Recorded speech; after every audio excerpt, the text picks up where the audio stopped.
personal development is destroying your life. That ambitious self-improvement journey you've embraced so enthusiastically? Those transformative practices promising to unlock your highest potential? The very path you believe is leading to your enlightenment may actually be driving you toward psychological disaster.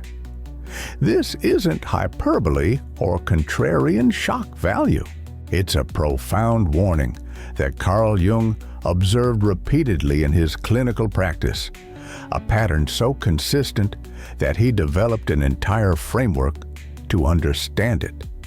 Tonight, we continue our exploration of Jung's revolutionary psychology by examining one of its most counterintuitive insights, the dangerous phenomenon he called inflation of the ego.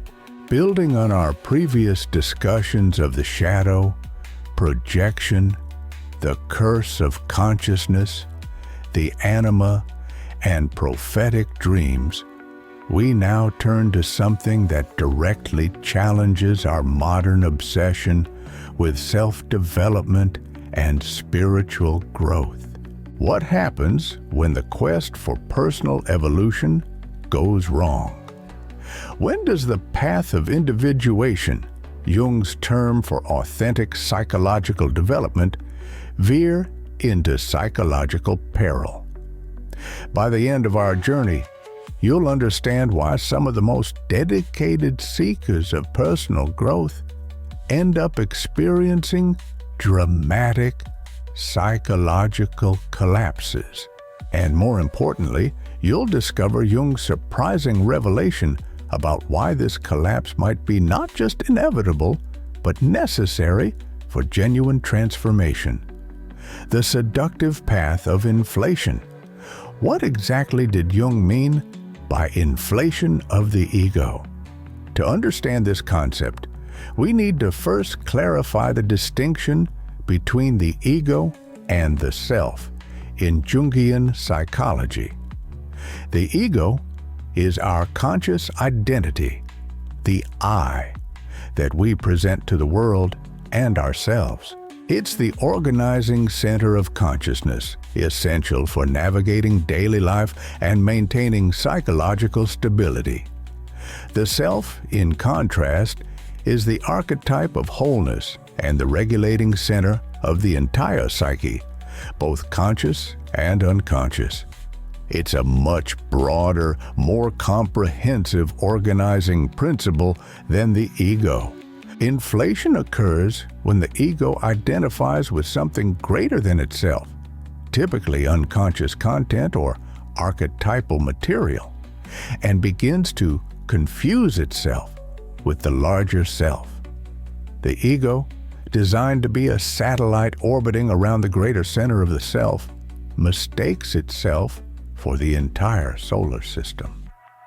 This might sound abstract, but its manifestations are remarkably common, especially among those actively engaged in personal growth, spiritual practice, or psychological work. Have you ever noticed how some people become insufferably self-important after a few meditation retreats? Or how a brief encounter with analytical psychology can lead someone to believe they've achieved complete self-understanding? Or how certain spiritual seekers adopt a posture of enlightened superiority after a transformative experience? These are all examples of inflation at work. The ego, having touched something deeper and more expansive than itself, becomes intoxicated by the connection and mistakes the encounter for possession or achievement. It begins to believe it has special knowledge, unique insight, or extraordinary capabilities that set it apart from ordinary humanity. Jung observed this pattern repeatedly, both in his patients and in the broader cultural phenomena of his time.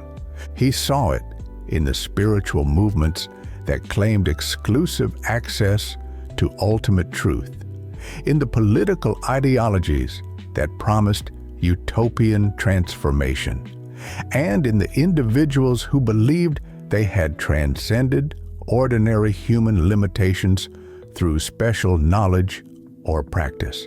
As he wrote in The Relations Between the Ego and the Unconscious, the inflation has nothing to do with the kind of knowledge, but simply and solely with the fact that any new knowledge can so seize hold of a weak head that he no longer sees and hears anything else. He is hypnotized by it and instantly believes he has solved the riddle of the universe. This inflation isn't merely annoying or socially off-putting. It represents a genuine psychological danger. When the ego identifies with archetypal content, material from the collective unconscious that carries tremendous psychological energy, it takes on more than it can safely integrate. Like an electrical system suddenly flooded with too much current, it becomes overloaded and unstable. The inflated ego exhibits distinctive symptoms: grandiosity, certainty beyond what's warranted, diminished capacity for humor about oneself, reduced empathy, black and white thinking, and a peculiar kind of brittleness beneath the confident exterior. The person may appear unusually energized and inspired, but this heightened state masks growing instability in the psychological system. In our next section, we'll explore how this inflation typically develops and why it's particularly prevalent in personal growth contexts. But first, consider this question. Have you witnessed inflation in people you've known who were engaged in intensive self-development work? What changes did you notice in their behavior and attitude toward themselves and others? The shadow side of the growth industry. The phenomenon of ego inflation doesn't happen in a vacuum. It's actively enabled, and often directly fostered, by much of what we call the personal development industry. From spirituality workshops to transformational seminars, from self-help bestsellers to online courses promising rapid transformation, our culture overflows with offerings that inadvertently set the stage for inflation. Consider the common promises in personal development marketing. Unlock your unlimited potential. Access your inner divinity. Transform your life in a weekend. Become who you were truly meant to be. These enticements speak directly to the ego's secret grandiosity, its longing to be special, powerful, and beyond ordinary human limitations. What these promises typically don't mention is the psychological danger inherent in rapid transformation without proper containment and integration. They rarely acknowledge that genuine psychological development is slow, cyclical, often painful, and necessarily includes encounters with limitation, failure, and mortality, not just expansion and empowerment. Jung was particularly concerned about spiritual and esoteric practices divorced from their traditional contexts. Ancient wisdom traditions typically embedded powerful transformative techniques within frameworks of community oversight, ethical discipline, and gradual development over many years.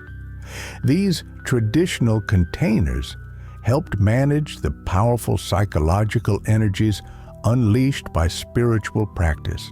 But in contemporary Western culture, these practices are often extracted from their traditional containers and offered as accelerated paths to enlightenment, without the supporting structures that made them psychologically safe. The result? A perfect breeding ground for inflation. As Jung observed in Psychology and Alchemy, the unconscious is not a demoniacal monster, but a natural entity which, as far as moral sense, aesthetic taste, and intellectual judgment go, is completely neutral. It only becomes dangerous when our conscious attitude to it is hopelessly wrong. To the degree that we repress it, its danger increases. This danger becomes particularly acute when people encounter powerful archetypal material through intensive practices without sufficient psychological preparation or support. Archetypal experiences, encounters with the profound patterns that Jung identified in the collective unconscious, carry tremendous psychological energy. When the ego attempts to claim this energy as its own achievement or possession, inflation and eventual collapse become almost inevitable. Consider the case of Thomas, a software engineer who attended a series of advanced meditation retreats. During one intensive practice session, he experienced what felt like a profound awakening. Boundaries dissolved. He felt connected to everything, and he glimpsed what seemed like universal wisdom. But rather than holding this experience lightly as a glimpse of something beyond his ego, Thomas returned home, believing he had achieved enlightenment. In the weeks that followed, he began speaking with absolute certainty about spiritual matters, claimed special intuitive knowledge about others' psychological states, and positioned himself as spiritually advanced compared to friends and family. His relationships deteriorated as he became increasingly disconnected from ordinary human concerns and interactions. 6 months later, he experienced a psychological crisis that included severe anxiety, disorientation, and a crushing depression that left him barely able to function. Thomas's story illustrates the typical arc of inflation followed by collapse, a pattern Jung observed repeatedly in his clinical practice. The ego, having touched something greater than itself, becomes intoxicated by the connection and attempts to claim it as a personal achievement. But the psychological system eventually corrects this imbalance, often through a painful collapse that Jung called deflation. In our next section, we'll explore this inevitable deflation and why Jung considered it necessary for genuine psychological development. But first, reflect on this question. How might the personal development activities you've engaged with have inadvertently fostered inflation? What messages have you received about transformation that might set the stage for ego identification with archetypal contents? The inevitable fall, when inflation leads to collapse. After the extravagant overestimation of our powers comes the crushing recognition of our limitations. This statement captures Jung's understanding of the inevitable trajectory of inflation, a psychological pattern as predictable as it is painful. Inflation, by its very nature, cannot be sustained indefinitely. Like a balloon filled beyond capacity, the inflated ego must eventually burst or deflate. This collapse can take various forms, but it typically involves a profound confrontation with limitation, failure, or loss that shatters the ego's grandiose self-concept. The specific trigger might be a relationship breakdown, professional failure, health crisis, or simply an internal psychological collapse where previous certainties dissolve, leaving disorientation and despair. The severity of the deflation often corresponds to the degree of previous inflation. The higher the ego has risen in its identification with archetypal contents, the further and more painfully it falls when reality reasserts itself. What makes this experience particularly devastating is that it strikes at precisely the area where the person has invested their sense of special identity or achievement. Consider the spiritual teacher who builds an identity around exceptional wisdom and insight, only to face a public scandal revealing profound personal failings. Or the self-help guru who promises others transformation through special techniques, only to experience a breakdown in their own life that contradicts their teachings. Or the dedicated meditator who believes they've transcended ordinary human emotions, only to be overwhelmed by uncontrollable rage or desire. These collapses aren't random misfortunes. They represent what Jung called compensation, the psyche's self-regulating mechanism that maintains balance between conscious and unconscious elements. When the ego over-identifies with certain contents and excludes their opposites, the excluded elements eventually erupt with compensatory force. As Jung wrote in 2 essays on analytical psychology, the unconscious has a special faculty for bringing up precisely those contents which are constellated with the conscious attitude, though in a compensatory sense. The tendency to compensation, as I have often pointed out, creates symbols which have a compensatory effect upon consciousness. But here we encounter Jung's most surprising insight about this painful process. Deflation isn't merely an unfortunate side effect of inflation or a punishment for psychological hubris. It's a necessary step in genuine psychological development, the crisis that can lead to authentic transformation if properly understood and integrated.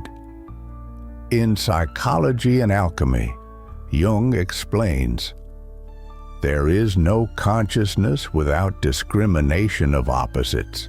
This is the paternal principle, the logos, which eternally struggles to extricate itself from the primal warmth and primal darkness of the maternal womb. In a word, from unconsciousness." The collapse of inflation creates the conditions for what Jung called the transcendent function, the emergence of a new position that transcends previous one-sided attitudes. It's only through the humbling experience of deflation that the ego can recognize its proper place within the larger psyche and develop a more appropriate relationship with the self. This brings us to Jung's most radical proposition about the inflation-deflation cycle. What if the entire painful process serves the deeper purpose of psychological development? What if inflation itself, with its inevitable crushing collapse, is actually a necessary, though dangerous stage in the journey toward wholeness? In our next section, we'll explore this profound possibility and what it suggests about the true nature of psychological and spiritual development. But first, consider this question. Have you experienced cycles of inflation and deflation in your own development journey? How did the painful collapse of previous certainties or self-concepts ultimately contribute to your psychological growth? the necessary wounds. Why inflation serves development. Here, we arrive at Jung's most counterintuitive insight about the inflation-deflation cycle, the revelation that completely transforms how we might understand both psychological collapse and genuine development. Jung proposed that inflation isn't merely a detour or mistake on the path of individuation, it's a necessary, though dangerous stage in authentic, psychological development. The ego must encounter and temporarily identify with archetypal material before it can establish a proper relationship with these deeper dimensions of the psyche. This perspective turns conventional wisdom on its head. Rather than seeing inflation and its painful collapse as failures to be avoided, Jung understood them as potentially valuable aspects of the individuation process, if they can be properly integrated and learned from. As he wrote in The Relations Between the Ego and the Unconscious, the inflation of the personality is not in itself a growth. The expansion of consciousness that results from assimilation of previously unconscious contents is not in itself an inflation, because in this case, there is a real increase of personality. Inflation occurs when the ego takes too much unconscious material into itself and loses the faculty of discrimination, the sine qua non of all consciousness. Why would temporary inflation serve development? Because the ego cannot relate to what it hasn't experienced. Encountering archetypal dimensions of the psyche, the powerful universal patterns Jung identified in the collective unconscious, requires the ego to stretch beyond its ordinary boundaries. This stretching necessarily involves temporary identification before a more appropriate relationship can be established. Think of it as similar to adolescent development. Teenagers often go through phases of grandiosity, believing they understand more than they do, claiming capabilities beyond their actual development, and temporarily identifying with idealized self-images. This inflation isn't merely a problem to be corrected, it's part of the process through which they discover their actual capabilities and limitations. Similarly, the spiritual or psychological seeker must temporarily inflate before finding proper humility. The inflated phase allows for experience of archetypal dimensions that the ordinary ego wouldn't dare to approach. The subsequent deflation then creates the necessary humility for appropriate relationship with these dimensions. In answer to Job, Jung explains, "Only the wounded healer heals.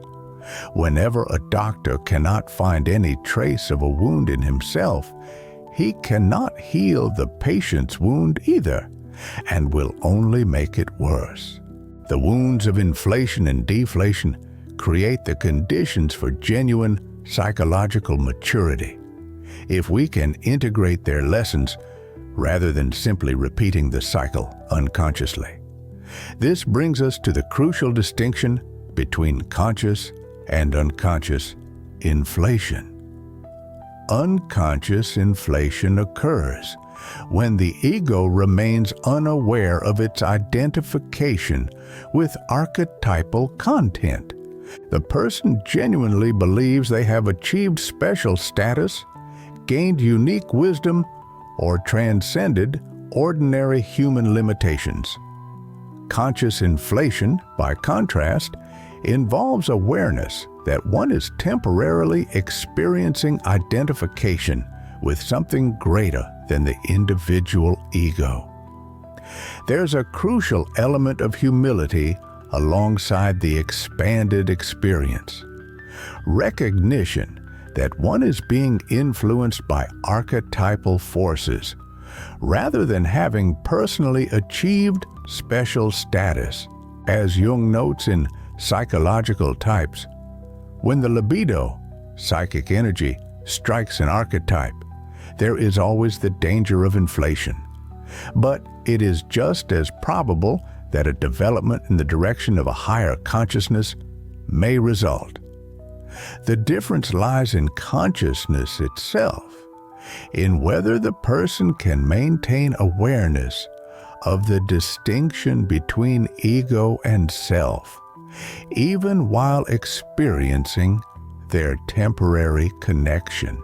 This consciousness doesn't prevent the experience of archetypal dimensions, but provides crucial context that helps integrate it appropriately. In our final section, we'll explore practical approaches to navigating the dangerous terrain of inflation and deflation. But first, consider this question. How might your understanding of your own psychological or spiritual journey change if you recognized inflation not as a mistake, but as a necessary phase in development, provided it leads to greater consciousness rather than unconscious repetition? Navigating the cycle, practical wisdom for the development journey. If inflation is a necessary though dangerous phase in psychological development, how can we navigate it with minimal harm and maximum benefit? Jung offered practical insights that remain profoundly relevant for anyone engaged in personal growth work today. First, develop awareness of the signs of inflation. The sooner you can recognize when your ego is identifying with archetypal content, the sooner you can introduce the consciousness that transforms unconscious inflation into valuable experience. Warning signs include certainty beyond what your actual knowledge or experience warrants, diminished capacity for humor about yourself or your insights, feeling specially chosen, uniquely perceptive, or exceptionally evolved, black and white thinking about complex matters, loss of empathy or connection with ordinary people, impatience with normal human limitations and frailties. Practice this awareness check regularly, especially after powerful experiences in therapy, spiritual practice, or personal development work. Ask yourself, am I maintaining appropriate humility about my experiences and insights? Am I acknowledging the distinction between temporary experiences of expanded consciousness and permanent achievement or possession? Second, cultivate psychological containers that help metabolize powerful experiences safely. Jung emphasized the importance of relationship, community, symbolic expression, and physical grounding as contexts that help integrate unconscious material without inflation. Working with a skilled therapist, participating in a tradition with established wisdom about these psychological territories, engaging in creative expression that gives form to inner experiences, and maintaining connection with ordinary human activities and relationships all help provide containment for powerful psychological material. As Jung noted in Psychology and Alchemy, the alchemist continued the work of nature in the mineral realm, and like the ancient smiths who were thought to have magical powers, tried to transform what nature had left imperfect. This required the proper conditions, a sealed vessel, the right temperature, and undisturbed development over time. Similarly, psychological transformation requires appropriate conditions, not just powerful experiences. Third, respect the natural rhythm and timing of psychological development. Jung was deeply skeptical of approaches promising rapid transformation or immediate enlightenment. Genuine individuation follows organic timing that cannot be artificially accelerated without creating dangerous imbalances in the psychological system. Practice patience with your own development. Recognize that integration happens in cycles that include both expansion and contraction, insight and confusion, connection and alienation. The ego's desire for continuous upward progress is itself a form of inflation that ignores the natural rhythm of psychological growth. Fourth, develop a conscious relationship with the symbolic dimension of experience. Jung believed that symbolic understanding creates a crucial middle ground between literal identification with archetypal material, inflation, and dismissal of it as merely subjective fantasy. Through active imagination, dream work, artistic expression, and engagement with myths and symbols from various traditions, you can develop capacity to experience archetypal dimensions without literal identification. This symbolic consciousness allows the ego to relate to unconscious contents without being possessed by them. As Jung wrote in Man and His Symbols, a symbol is the best possible expression for an unconscious content whose nature can only be guessed because it is still unknown. Working with symbols allows us to engage with the unknown without premature claims to knowledge. Finally, remember that genuine individuation always includes recognition of human limitation and mortality, alongside expanded awareness. Any developmental approach that promises to transcend basic human constraints is fostering inflation rather than authentic growth. True psychological maturity includes what Jung called the acceptance of the other face, the dark shadow side of oneself. It embraces both shadow and light, limitation and potential, mortality and transcendence. It doesn't claim special status, but recognizes participation in the universal human condition with all its constraints and possibilities. As Jung wrote in Memories, Dreams, Reflections, "The meaning of my existence is that life has addressed a question to me." Or, conversely, I myself am a question which is addressed to the world, and I must communicate my answer, for otherwise I am dependent upon the world's answer. The transformed ego, beyond inflation and deflation. We began with a provocative statement: personal development is destroying your life. We've explored Jung's concept of ego inflation, traced its inevitable progression toward deflation, and discovered his counterintuitive insight that this painful cycle might serve authentic psychological growth. Now we arrive at the ultimate revelation.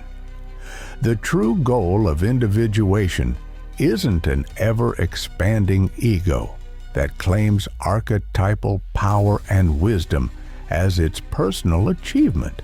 It's the emergence of what Jung called the transformed ego, a conscious center that recognizes its proper place within the larger psyche and establishes right relationship with the self. The transformed ego doesn't claim to be the whole psyche, but acknowledges itself as one important organizing center within a much larger system. It doesn't identify with archetypal contents, but serves as a conscious witness to their manifestation. It doesn't pursue unlimited expansion, but embraces necessary limitation as the container that gives form to psychological life. As Jung wrote in Ion, the ego stands to the self as the move to the mover, or as object to subject, because the determining factors which radiate out from the self surround the ego on all sides and are therefore supraordinate to it. The self, like the unconscious, is an a priori existent, out of which the ego evolves. This transformed relationship between ego and self creates a new kind of consciousness, one that can experience connection with archetypal dimensions without inflation and encounter limitation without despair. It brings genuine humility alongside expanded awareness and finds meaning in service to something greater than personal achievement or possession. The path to this transformation paradoxically requires experiencing both inflation and deflation. The ego must stretch beyond its ordinary boundaries to encounter archetypal dimensions, but it must also learn through painful experience that it cannot claim or possess these dimensions without psychological disaster. Through this cycle, if it becomes conscious rather than remaining an unconscious pattern of grandiosity and collapse, the ego gradually finds its proper place. As Jung noted in the Archetypes and the collective unconscious, the self is not only the center, but also the whole circumference which embraces both conscious and unconscious. It is the center of this totality, just as the ego is the center of consciousness. This shift in perspective transforms how we understand personal development itself. The goal isn't to become special, extraordinary, or beyond human limitation. It's to become fully and authentically human, to embody our particular portion of the universal human experience with consciousness and integrity. True individuation doesn't lead to separation from others through superior achievement or special status. It leads to deeper connection through recognition of shared humanity beneath the unique expressions of individual development. As Jung wrote in The Undiscovered Self, the individual who is not anchored in God can offer no resistance on his own resources to the physical and moral blandishments of the world. For this, he needs the evidence of inner, transcendent experience which alone can protect him from the otherwise inevitable submersion in the mass.